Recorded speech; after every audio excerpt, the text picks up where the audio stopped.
নমস্কার, খবর শুনছেন টুডে নিউজ চ্যানেল থেকে। জানাবো আজকের বিশেষ খবর। বাছাই করা খবরগুলো পেতে চ্যানেলটিতে সাবস্ক্রাইব করে পাশে থাকা বেল আইকনটি অল করে রাখুন। শুরুতেই হেডলাইন্স। হু করে ছুটে আসছে ট্রেন। প্রাণ বাঁচাতে ব্রিজ থেকে কালনাগিনিতে ঝাঁপ দাদু ও নাতনির। উত্তর সিকিমে বহু জায়গায় ধস, একাধিক রাস্তায় নিয়ন্ত্রিত যান চলাচল। আংশিক মেঘলা আকাশ, আজ কলকাতায় বৃষ্টির সম্ভাবনা কখন? বিস্তারিত জানতে আমাদের চ্যানেলের সাথে যুক্ত থাকুন। লটারি বিক্রেতার মাথায় এলোপাতারি কোপ, পড়ল 45টি সেলাই, দুষ্কৃতীদের খোঁজ জারি। জমি সংক্রান্ত বিবাদ, মুর্শিদাবাদে দাদাকে কুপিয়ে খুনের অভিযোগ ভাইয়ের বিরুদ্ধে। আগামী 5 দিনের মধ্যে রাজ্যের একাধিক জেলায় প্রবল বৃষ্টিপাতের সম্ভাবনা, জানালো আবহাওয়া দপ্তর। দেশের বৃহত্তম বিমান দুর্ঘটনা, গাফিলাতি না সন্ত্রাস? আহমেদাবাদে বিমান দুর্ঘটনা, খোঁজ মিলল ব্ল্যাঙ্ক বক্সের। এয়ার ইন্ডিয়ার বিমানে বোমাতঙ্ক, 156 জন যাত্রী নিয়ে জরুরি অবতরণ। ইসরায়েলে পাল্টা হামলা চালাতে 100টি ড্রোন দিয়ে হানা ইরানের। বিশ্বাসের অলৌকিক বেঁচে ফেরা, আগামী 5 দিনের মধ্যে রাজ্যের একাধিক জেলায় প্রবল বৃষ্টিপাতের সম্ভাবনা, জানালো আবহাওয়া দপ্তর। দেশের বৃহত্তম বিমান দুর্ঘটনা, গাফিলাতি না সন্ত্রাস? ফুটপাতে সারি সারি দগ্ধ দেহ। সদ্যজাতের মৃত্যু ঘিরে ধুধুমার হাসপাতালের বিরুদ্ধে থানায় অভিযোগ দায়ের। আপনারা এতক্ষণ শুনলেন আজকের সংবাদ শিরোনাম। আসবো বিস্তারিত খবরের শুরুতেই দেখে নেব আজকের আবহাওয়ার হালচাল কী রয়েছে। কলকাতা মেঘলা থাকছে শহর কলকাতার আকাশ। কলকাতা ও তার পার্শ্ববর্তী শহরতলির আবহাওয়া আজ শুক্রবার আংশিক মেঘলা থাকবে বলে পূর্বাভাস দিল আলিপুর আবহাওয়া দপ্তর। আগামী 24 ঘন্টার আবহাওয়া বিশ্লেষণে জানানো হয়েছে, কোথাও কোথাও হালকা বৃষ্টি ও বজ্রসহ বৃষ্টিপাতের সম্ভাবনা রয়েছে। আবহাওয়া দপ্তরের পূর্বাভাস অনুযায়ী আজ শহরের সর্বোচ্চ সর্বনিম্ন তাপমাত্রা থাকতে পারে 34 ডিগ্রি থেকে 27 ডিগ্রি আশেপাশে। গতকাল কলকাতায় সর্বোচ্চ তাপমাত্রা ছিল 34.4 ডিগ্রি সেলসিয়াস, যা স্বাভাবিকের থেকে সামান্য 0.1 ডিগ্রি কম। সর্বনিম্ন তাপমাত্রা ছিল 28.2 ডিগ্রি সেলসিয়াস, যা স্বাভাবিকের চেয়ে 1.0 ডিগ্রি বেশি। গতকাল আর্দ্রতার মাত্রা সকালবেলায় সর্বাধিক 90% এবং সর্বনিম্ন 61% রেকর্ড করা হয়েছে, যা ভ্যাপসা গরমের ইঙ্গিত দিচ্ছে। অন্যদিকে আগামী কয়েকদিন রাজ্য জুড়ে বিভিন্ন জেলায় বজ্রগর্ভ মেঘ থেকে ঝড় বৃষ্টি এবং কোনো জায়গায় ভারী বৃষ্টি হবে, জানাচ্ছে আবহাওয়া দপ্তর। শনিবার উত্তরবঙ্গের জলপাইগুড়ি ও আলিপুরদুয়ারে অতি ভারী বৃষ্টিও হতে পারে। দক্ষিণবঙ্গের অনেকগুলি জেলায় সোম ও মঙ্গলবার ভারী বৃষ্টির পূর্বাভাস রয়েছে। দক্ষিণ বাতাস এখন সক্রিয়, তার সঙ্গে বঙ্গোপসাগর থেকে বেশি মাত্রায় জলীয় বাষ্প প্রবেশ করার জন্য বৃষ্টি বৃদ্ধি পাওয়ার পরিস্থিতি তৈরি হয়েছে। জমি সংক্রান্ত বিবাদ, মুর্শিদাবাদে দাদাকে কুপিয়ে খুনের অভিযোগ ভাইয়ের বিরুদ্ধে। বহরমপুর, জমি সংক্রান্ত বিবাদের জেরে বাবার সামনেই দাদাকে কুপিয়ে খুনের অভিযোগ ছোট ভাইয়ের বিরুদ্ধে।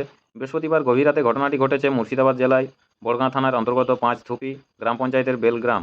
পুলিশ জানিয়েছে, মৃত ব্যক্তির নাম ফরজ শেখ, বয়স 35। পরিবার সূত্রে জানা গেছে, গতকাল ফরজ শেখ ও আশাই শেখ, দুই ভাই মদ্যপ অবস্থায় জমি সংক্রান্ত পুরনো একটি বিবাদকে কেন্দ্র করে বচসা শুরু করে। এক ফালি জায়গাতেই দুই ভাইয়ের বাড়ি রয়েছে। ছোট ভাইয়ের কাঁচা বাড়ি ও বড় ভাইয়ের পাকা বাড়ির ভেতরে মাঝখানে থাকা ফাঁকা জায়গাতেই গতকাল রাতে ছোট ভাই ধারালো অস্ত্র দিয়ে বড় ভাইকে একের পর এক কোপ মারে। ঘটনাস্থলে তাদের বাবা সহ পরিবারের লোকজন দাঁড়িয়ে থাকলেও কেউ বাঁচাতে পারেনি। ঘটনাস্থলে মৃত্যু হয় ফরজের। প্রতিদিন নিয়মিত গুরুত্বপূর্ণ খবরগুলো শোনার জন্য আমাদের চ্যানেলটি সাবস্ক্রাইব করে রাখুন। ফিরে আসবো খবরে। লটারি বিক্রেতার মাথায় এলোপাথারি কোপ, পড়ল 45টি সেলাই, দুষ্কৃতীদের খোঁজ জারি। কলকাতা, শুক্রবার সাত সকালে চাকদহের চুয়াডাঙ্গা বাজারে চাঞ্চল্যকর ঘটনা।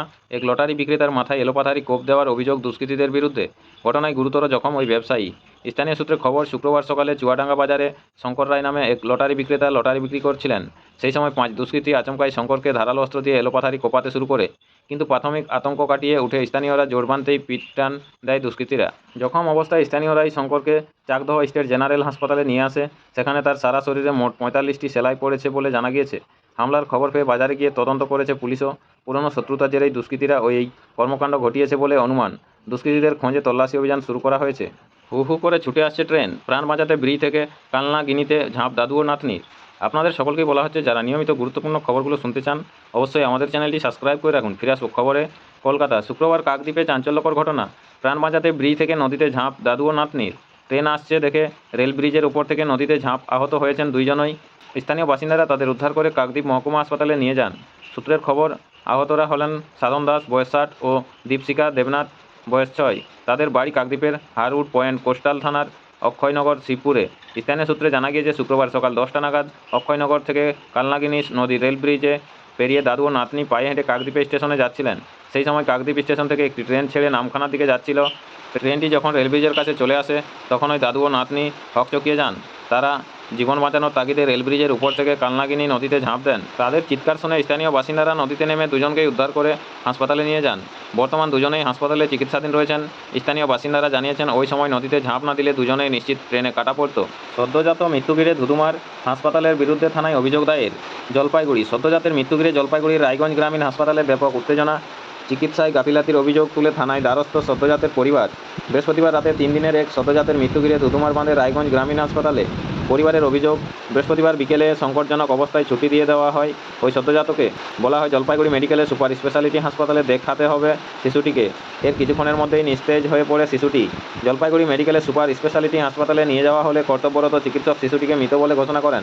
এরপর শিশুর দেহ নিয়ে ফিরে এসে রায়গঞ্জ গ্রামীণ হাসপাতালে বিক্ষোভ দেখায় মৃতের পরিবার। পরিস্থিতি সামলাতে ঘটনাস্থলে আসতে হয় পুলিশকেও। থানায় দায়ের করা অভিযোগে মৃত ওই শিশুর পরিবারের দাবি, গত 10ই জুন শিশুটির জন্ম হয়। ওজন ছিল 2.5 কেজি। চিকিৎসকরা জানিয়েছিলেন মা ও শিশু সুস্থ রয়েছেন, কিন্তু পরে শিশুটি মৃত দুগ্ধ পান করতে না পারলেও কিংবা শ্বাসকষ্ট হলেও চিকিৎসকরা গুরুত্ব দেয়নি বলে অভিযোগ। এমনকি নার্স ও চিকিৎসকরা নিজেদের মধ্যে দায় ঠেলাঠেলি করেছেন, ফলে শিশুটির মৃত্যু হয়েছে বলে দাবি পরিবারের। থানায় অভিযোগ দায়ের করা হলেও হাসপাতাল কর্তৃপক্ষ অবশ্য বিষয়টি নিয়ে মুখ খুলতে নারাজ। বিচারের আশায় সদ্যোজাতের পরিবার। নমস্কার, আপনারা খবর শুনছেন M2 নিউজ চ্যানেল থেকে। আপনাদের সকলকেই বলা হচ্ছে, যারা নিয়মিত গুরুত্বপূর্ণ খবরগুলো শুনতে চান অবশ্যই আমাদের চ্যানেলটি সাবস্ক্রাইব করে রাখুন। ফিরে আসবো খবরে। উত্তর সিকিমে বহু জায়গায় ধস, একাধিক রাস্তায় নিয়ন্ত্রিত যান চলাচল। জলপাইগুড়ি আটকে পড়া পর্যটকদের উদ্ধার করা হয়েছে বেশ কিছুদিন আগেই। তবে উত্তর সিকিমে সাধারণ জনজীবন কিন্তু এখনও পুরোপুরি স্বাভাবিক নয়। একাধিক রাস্তায় এখনও রয়েছে ধস, বহু ব্রিজ ও সেতু শুক্রবারও রয়েছে মেরামতির অপেক্ষায়, ফলে ধীরে চলছে ট্রাফিক। একাধিক রাস্তায় যান চলাচলে নিয়ন্ত্রণ টানা হয়েছে। উত্তর সিকিমের মঙ্গন থেকে চুংথাং ভায়া টুং নাগানিউ রোড এখনও বন্ধ। মঙ্গন থেকে গ্যাংটক ভায়া ফুডং রোডে শুধুমাত্র হালকা গাড়ি চলার অনুমতি দেওয়া হয়েছে। আবার মঙ্গন থেকে চুংথাং ভায়া ফিডাং রোডে 6 টনের বেশি গাড়ি ও পণ্য পরিবহনের অনুমতি দেওয়া হচ্ছে না, কারণ ডেটখোলা সেতুর অবস্থা খারাপ। অন্যদিকে মঙ্গন থেকে সাংকালান রাস্তাও বন্ধ, কারণ ধসে ক্ষতিগ্রস্ত সাংকালান সেতু এখনও সারানো যায়নি। চুংথাং থেকে লাচেন যাওয়ার পথে এখনও একাধিক জায়গায় ধস। মুন্সিথাং এলাকা থেকেও ওই ধস শুরু হয়েছে। এছাড়াও লাচেং থেকে থাঙ্গু যাওয়ার রাস্তায় জিমার কাছে ধস রয়েছে, ফলে ওই রোড বন্ধ, যার জেরে যান চলাচল যে সম্পূর্ণ স্বাভাবিক তা এখনও বলা চলছে না। তবে থাঙ্গু থেকে গুরুদাংমা যাওয়ার রাস্তা খোলা রয়েছে বলে জানা গিয়েছে। বিমান দুর্ঘটনা, মৃত্যু পুরীতে জীবন্ত মানুষ, হাসপাতালে গিয়ে রমেশের সঙ্গে দেখা করলেন মোদি। আহমেদাবাদ, অলৌকিক অবিশ্বাস্য। আহমেদাবাদে বিমান দুর্ঘটনায় জীবিত একমাত্র যাত্রীর ক্ষেত্রে উপযুক্ত বিশেষণ বোধহয় এখন এগুলি। আহমেদাবাদ থেকে লন্ডনগামী বিমানে 242 জন যাত্রীর মধ্যে একজন ছিলেন বিশ্বাস কুমার রমেশ। সিট নম্বর 11-এ বিমান দুর্ঘটনায় মৃত্যুকে কার্যত বুড়ো আঙুল দেখিয়ে ফিরলেন তিনি। আজ শুক্রবার সকালে হাসপাতালে গিয়ে তার সঙ্গে দেখা করলেন খোদ প্রধানমন্ত্রী নরেন্দ্র মোদী। এরপর দুর্ঘটনাস্থল পরিদর্শন করেন নমো। নিজের অভিজ্ঞতা বলতে গিয়ে একমাত্র জীবিত যাত্রী রমেশ জানান, বিমানের আপৎকালীন দরজা ভাঙতেই আমি ঝাঁপ দিই। আমার মনে হয়েছিল এটাই বাঁচার একমাত্র উপায়। অন্যদিকে বিল্ডিং ছিল, তাই ওই দিক থেকে কেউ লাফ দিতে পারেনি। চিকিৎসকেরা জানাচ্ছেন এই লাফ দেওয়ায় ফলে আগুনের গ্রাস থেকে মুক্তি পান রমেশ, কিন্তু তার বুকের পাঁজরে চোট লাগে। রমেশের দাবি, রানওয়েতে বিমানটি যখন গতি বাড়াতে শুরু করে তখনও একটু অদ্ভুত অনুভূতি হয়। তারপর 5 থেকে 10 সেকেন্ডের জন্য সব কিছু থেমে যায়। মনে হচ্ছিল পাইলটেরা খুব কষ্ট করে বিমানটিকে ওড়ানোর চেষ্টা করছে। এরপরে সেটি সরাসরি হোস্টেল বিল্ডিংয়ে আঘাত আনে। প্রতিদিন নিয়মিত গুরুত্বপূর্ণ খবরগুলো শোনার জন্য আমাদের চ্যানেলটি সাবস্ক্রাইব করে রাখুন। ফিরে আসবো খবরে। এয়ার ইন্ডিয়ার বিমানে বোমাতঙ্ক, 156 জন যাত্রী নিয়ে জরুরি অবতরণ। নয়াদিল্লি, ফের মাঝ আকাশে বিপাকে এয়ার ইন্ডিয়ার বিমান। এবার বোমাতঙ্ক ছড়ালো ফুকেত থেকে দিল্লিগামী এয়ার ইন্ডিয়ার একটি বিমানে, যার জেরে 156 জন যাত্রী নিয়ে থাইল্যান্ডে জরুরি অবতরণে বাধ্য হলো বিমানটি। আজ শুক্রবার সকালে এয়ার ইন্ডিয়ার বিমান AI 379 এ বিপত্তি বাধে। সূত্রের খবর, এদিন সকাল 9:30 নাগাদ ফুকেত থেকে দিল্লির উদ্দেশ্যে উড়ান নিয়েছিল বিমানটি, কিন্তু কিছুক্ষণের মধ্যেই বিমানে বোমা রাখা হয়েছে বলে আতঙ্ক ছড়ায়, যার জেরে থাইল্যান্ডের একটি দ্বীপে এমার্জেন্সি ল্যান্ডিংয়ে বাধ্য হন পাইলট। দ্রুত যাত্রীদের বাইরে বের করে এনে চেকিং প্রক্রিয়া শুরু করা হয়েছে। উল্লেখ্য, গতকালই আহমেদাবাদে দুর্ঘটনার কবলে পড়েছিল এয়ার ইন্ডিয়ার বিমান বোয়িং 787 ড্রিমলাইনার AI 171। সেই দুর্ঘটনায় মৃত্যু হয়েছে 266 জনের। ঘটনার আতঙ্ক এখনও দেশবাসীর মনে তাজা। তারই মধ্যে ফের এয়ার ইন্ডিয়ার বিমানের জরুরি অবতরণ ঘিরে চাঞ্চল্য ছড়িয়েছে। যদিও অফিসিয়ালভাবে এখনও এয়ারলাইন্সের তরফে কিছু জানানো হয়নি। আপাতত বিমানটির পরীক্ষা শুরু করা হয়েছে। নমস্কার, এখনকার স্থানীয় সংবাদটি এই পর্যন্তই। পরবর্তী সংবাদটি পেতে চ্যানেলটিতে সাবস্ক্রাইব করে পাশে থাকা বেল আইকনটি অল করে রাখুন। সবাই ভালো থাকুন, সুস্থ থাকুন। দেখা হচ্ছে পরের আপডেট খবরটিতে। ধন্যবাদ।